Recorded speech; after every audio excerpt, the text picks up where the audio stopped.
Okay class 9 कैसे हो आप सब। आई होप कि आप सब बहुत बढ़िया होंगे। ये दूसरा चैप्टर है आपके दूसरा टॉपिक है आपके चैप्टर नंबर 9 का, force and law of motion का। तो आज अपन लोग लॉ ऑफ मोशन के बारे में डिस्कशन करने वाले हैं। ओके, तो लॉ ऑफ मोशन, आपने न्यूटन और गैलीलियो का नाम सुना होगा बेटा। क्या बोल रहा हूँ मैं, न्यूटन और गैलीलियो का नाम सुना होगा।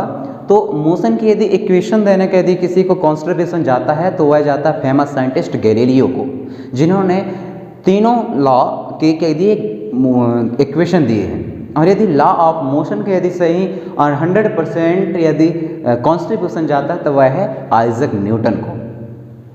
कैसे, आपको मैं एक थोड़ा सा स्टोरी बताऊंगा। जब आइजैक न्यूटन एक बार अपने एप्पल के बगीचे में बैठे हुए थे, अचानक ऊपर से एक एप्पल का फ्रूट जो है नीचे धमाक से ऊपर गिरा उसके सिर पे। अब जैसे ही उनके सिर पर गिरा वो सोच सकता था अच्छा हुआ ये गिर गया और क्यों ना मैं इसे खा लूँ और उसके बारे में सोचना बंद कर देता, लेकिन नहीं, साइंटिस्ट हैं, उनकी दिमाग कुछ और चलती। जैसे ही ऊपर से एप्पल गिरा पेड़ के ऊपर से, किसके ऊपर, न्यूटन के ऊपर, न्यूटन ने सोचना स्टार्ट कर दिया। क्या सोचना स्टार्ट कर दिया बेटा, कि ये एप्पल नीचे ही क्यों गिरा, ये ऊपर भी तो जा सकता था। हो ना हो कोई अर्थ के पास कोई ऐसी पावर होगी जो किसी भी चीज को अपनी ओर खींचती होगी। ये न्यूटन के दिमाग में सडनली आया और इसी को बेस मान करके न्यूटन ने ग्रेविटेशन के ला दिए।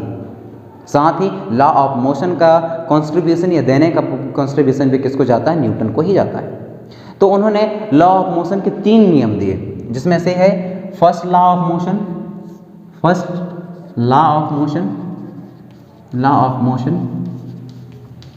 सेकेंड लॉ ऑफ मोशन और थर्ड लॉ ऑफ मोशन। तो आज हम फर्स्ट लॉ ऑफ मोशन और इसके एग्जाम्पल को समझने की कोशिश करते हैं और दूसरी इस वीडियो में अपन लोग सेकेंड लॉ और थर्ड लॉ के बारे में डिस्कशन कर देंगे। तो चलिए समझते हैं। तो उसके पहले समझिए क्या है ये न्यूटन का फर्स्ट लॉ।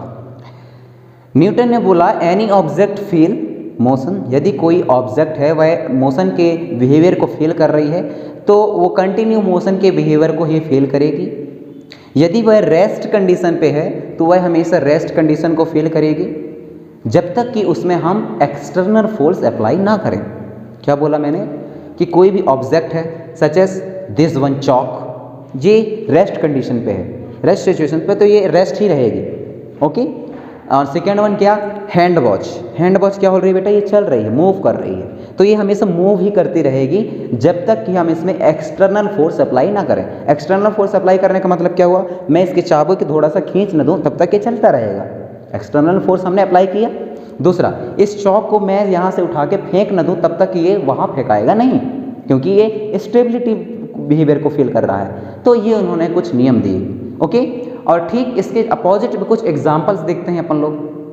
नहीं, चलिए एग्जाम्पल को अपन लोग बाद में देखेंगे, सबसे पहले इसके न्यूटन का फर्स्ट लॉ को देख लेते हैं। हाँ, याद रखना न्यूटन के फर्स्ट लॉ को इनर्शिया का लॉ भी बोलते हैं, लॉ ऑफ इनर्शिया भी बोलते हैं, और इनर्शिया का डेफिनेशन भी न्यूटन का फर्स्ट लॉ को ही लिखा जाता है। तो यदि कभी आपसे पूछा जाता है please write the law of inertia और the first law of the Newton, so you can write same concept. Okay, you can write same concept. Okay, now let's right.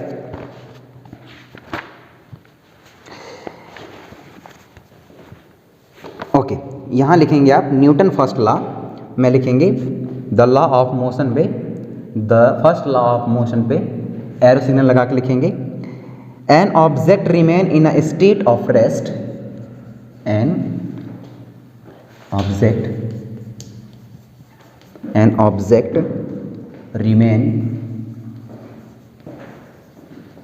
remains in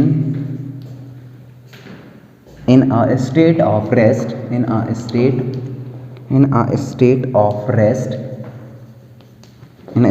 rest, or of uniform motion in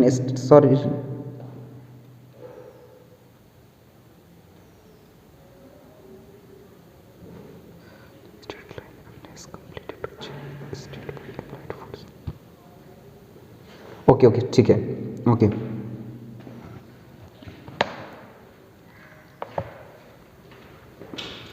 of a uniform motion.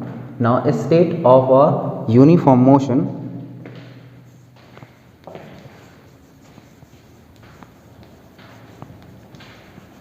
motions in a straight line, okay, in a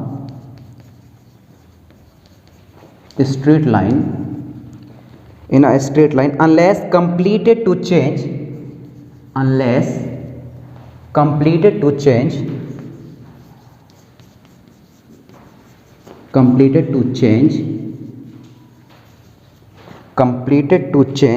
that state by a applied force,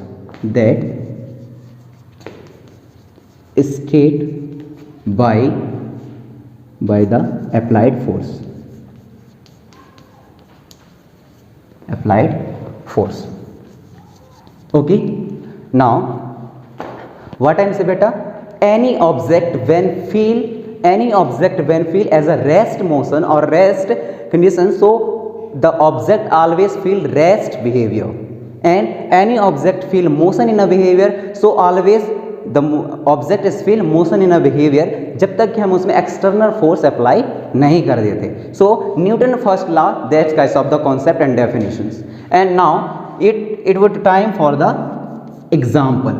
What is the example which are totally define the first law of Newton? कौन से example में?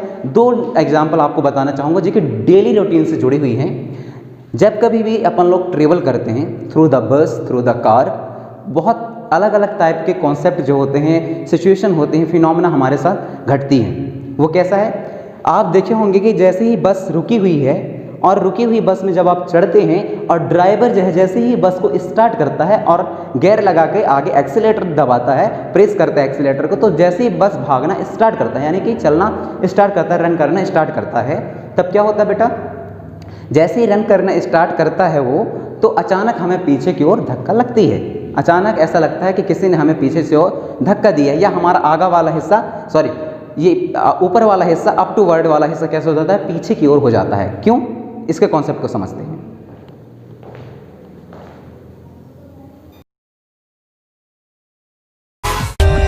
For more updates, subscribe to our channel, click the show links and enjoy watching the videos.